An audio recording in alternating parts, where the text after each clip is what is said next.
love to hate. Straight white man. Police pull me over, I LOL in their face. Straight white man. Guess I'm to blame for the life that you can't escape. Straight white man. It's so easy to be me, I'm feeling great.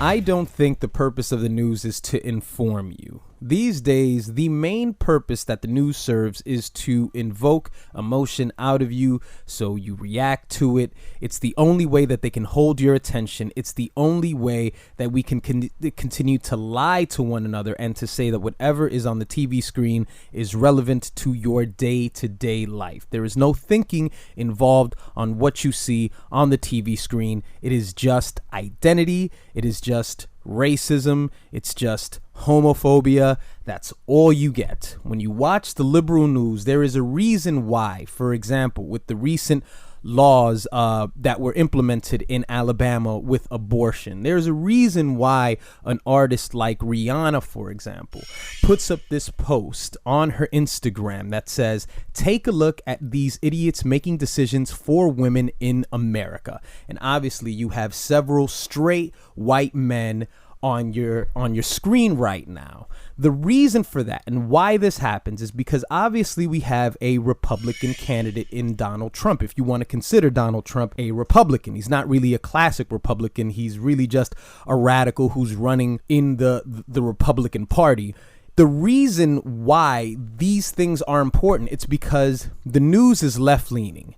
Most news is left-leaning, rather. And if you have a presidential candidate like Donald Trump in office, then issues like abortion, issues like gun control are going to be main points for next year's election. And if the news can do their very best job to identify the whole situation and make you think that abortion is solely a black and white issue, guns are a black and white issue, then it seems like the news has done their job to get emotion out of you to make them hate the people that implement these laws. And of course, most of the people that will be passing these laws are going to be straight white men.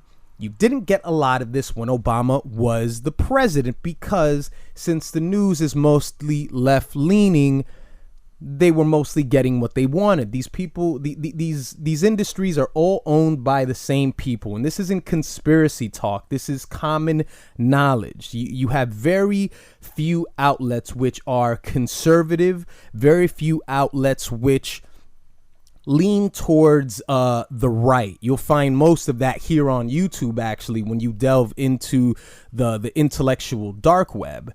So if we can agree that news is just here to get emotion out of you, and what most misinformed people do is they watch the news and they project what they see on the news onto the world, and they use this miraculous word, and that word is society.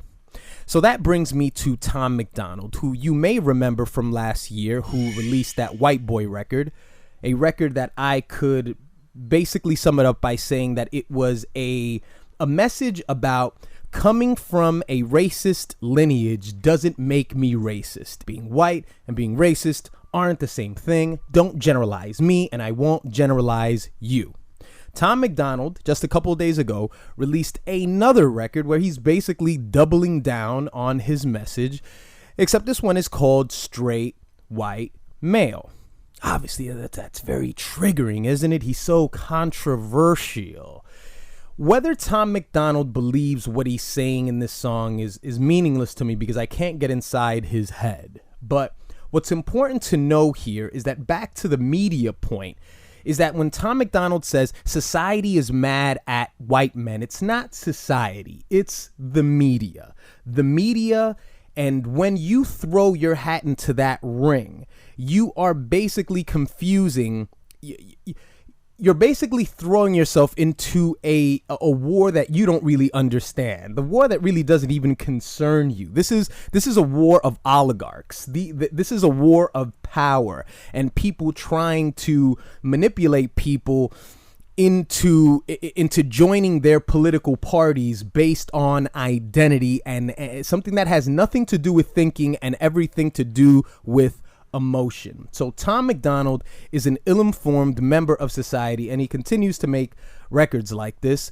You know, as for the record is basically sarcastic, I guess, if you could say, where Tom MacDonald, you know, he makes a lot of claims of, you know, I have it so easy in society, I laugh in the face of the police. You know, he's obviously he's being facetious, and it's a sarcastic record, and hopefully it's the last of these records that he makes, because obviously where could he possibly go from here? As I told you in the last video that I made about Tom MacDonald, this is all based on, or it's in opposition to, intersectionality. And I'll explain it one more time. Intersectionality is basically a system or a chart or a hierarchy that is based on oppression. If you are a straight white male, you are at the bottom of the intersectional chart because you have the least oppression in society. So if you are a black, gay woman, you are at the top of the hierarchy. And even above that would be a black, gay woman who is also disabled, because now they have this quadruple tier issue, not a triple tier issue, and they are more oppressed than the black, gay woman. So if you are a white, straight male, then you are the last person that gets to voice your opinions on where society is going, what women should do. Because if we want to think about it in terms like this, a former gang member is more likely to get a current gang member to put his guns down, because the young gang member will say, I am not going to take advice from somebody who has their PhD and now, you know, they want to run for office, and now they're this boule asshole who wants to come and talk, you know, at my high school, and he's going to tell me how violence isn't the answer. I'm not going to listen to this guy because he didn't live my life. He isn't oppressed the way I am oppressed. But a gang member who was a part of that lifestyle can speak to that young gang member and is more than likely going to be the ally or the mentor that young person needs, because they understand their oppression. Intersectionality works in that same sort of way, where a trans person can feel the plight of a trans person. A gay person can feel the plight of a gay person. And of course, being black is the ultimate form of oppression, no matter what people try to tell you, because you can't hide being black. You can hide being gay. You can hide being trans. You can hide all of those things, but you cannot hide your hue. You cannot hide your melanin, your color. So intersectionality is basically that. It is basically a hierarchy of oppression, and Tom MacDonald is at the bottom of this hierarchy. So he makes this record and he's very upset. He's very angry, and it's all done with the intention to piss people off on Facebook, because it is anti-BuzzFeed, it's anti-Vox, and it's the quickest thing to get on the blogs and to get feminists, feminist journalists to talk about it, and to get The View to talk about it.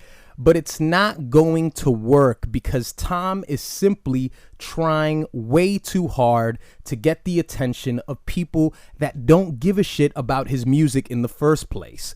Rap, if we can think about it as a hierarchy, if we can think about rap as society, if society is made for the benefit of straight white men, we can agree that rap is a hierarchy which was built by straight black men, right? Kool Herc wasn't a gay black man, living in Ohio. He was a straight black man. Well, he was Jamaican, straight black man in Bronx, New York City, and he created this culture which we call hip hop. So because of that reason, you have people like Joyner Lucas who can make records like I'm Not Racist. Because of that reason, you have people like Lord Jamar, who you guys all hate, who can yell at people like Eminem because he is a straight black male. He has the most privilege within the scope of hip hop. Tom MacDonald is trying to get the attention of blacks and whites who are hip hop fans. Whites who are hip hop fans are people who are very much aware of who Martin Luther King is. To whites, Martin Luther King is the North Star of black consciousness. He is the only person that matters because he brings the message of inclusion, of a melting pot. Whites that are within hip hop are more than likely to dislike Tom MacDonald, and blacks by default won't resonate with Tom MacDonald's message. Not all, of course, but most. So if he's trying to get the attention of blacks and whites who are within this hip hop hierarchy, then it's no wonder why people wouldn't give a shit about his message. This is a black art form, and you are coming into this art form trying to plead why you are oppressed and why people should be on your side. If you were doing this, you should be doing it in the country music circuit. You should be doing it in the techno circuit. You should be doing it in a circuit that is not made for and made by African Americans, made by black people. You shouldn't be doing it within this realm. You have to understand why you're just shadow boxing. This isn't going to lead into anything. But I honestly think that Tom knows that. I honestly think that Tom MacDonald knows that this isn't going to lead into anywhere. He's just solely doing this because he wants his music to get shared. He wants his music to be hated. And he basically wants to ignore his audience because he's more concerned with people who don't like him rather than being concerned, with people who actually do like him. This straight white male record is, of course, like I said, it's very sarcastic. If you watch the video, you watch the people behind him, they are being very over the top. They're being very, they're characters basically, and it's a simple message, but it's one that will not land because Tom MacDonald is an ill-informed member of society who thinks that just because what he sees in the media is a reflection of what society really is. We all know what's happening, Tom. It's okay. We all know that at some level you are right. You are right. When people on the news, when they are trying to pass their agendas, they put the face of white men there so Democrats can have the favor of black voters when it's time for them to step into those booths. So at least on TV, yes, being a straight white male is a terrible thing. But it's a different thing once we get out here into the real world. But nobody hates you because you are speaking to a group of people that on one side, if they're white, they understand inclusion. And on the other side, it's blacks. We all know how society can pin you to be the worst possible person in the world. We already know the process of that. And ironically, that's why hip hop was created.